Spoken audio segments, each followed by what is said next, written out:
يعني ايه اللي بيتحكم فينا؟ عقلنا ولا مشاعرنا؟ انهي اقوى في ان هي بتعمل البيضة، مشاكل للانسان؟ هي البيضة ولا الفرخ؟ يعني اولا انا مش عقلي، انا مش العقل، انا اللي باخد قرار. عشان كده بنقول للناس ان لم تمسك زمام عقلك الخوف هو اللي هيمسكه، قولا انا واحدا. بتهيألي دي عن المشاعر. يعني دايما بيقول لك حكم عقلك، فكر بعقلك اكتر من مشاعرك، لان مشاعرك ممكن تخدعك.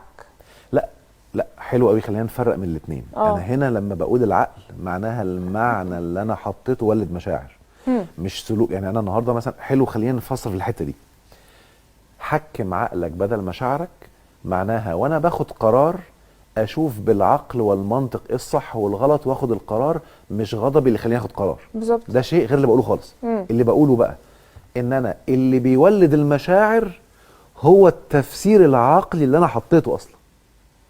يعني العقل في الاخر هو اللي بيولد المشاعر، ايوه، ان كانت سلبيه او ايجابيه. لا يمكن ان تتولد مشاعر من غير تفسير عقلي. الخطوره هنا ايه بقى؟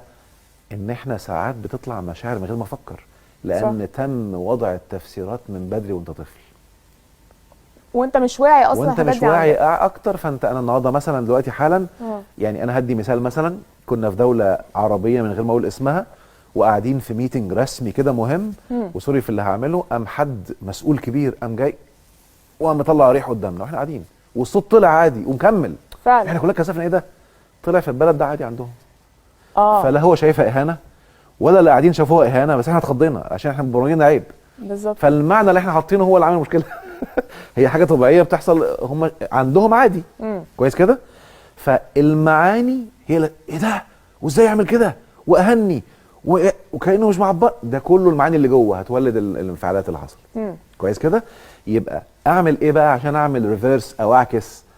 اول ما يطلع مشاعر اقعد مع نفسك عشان تعلي الكونكشن بقى وتعلي الاتصال بينك وبين ذاتك. هو انا ايه اللي نرفزني؟ هتلاقي نفسك حاطط معانا هو اهني، هو احبطني، هو بيذلني. هتلاقي المعاني. طب هو السؤال، هو فعلا بيذلك؟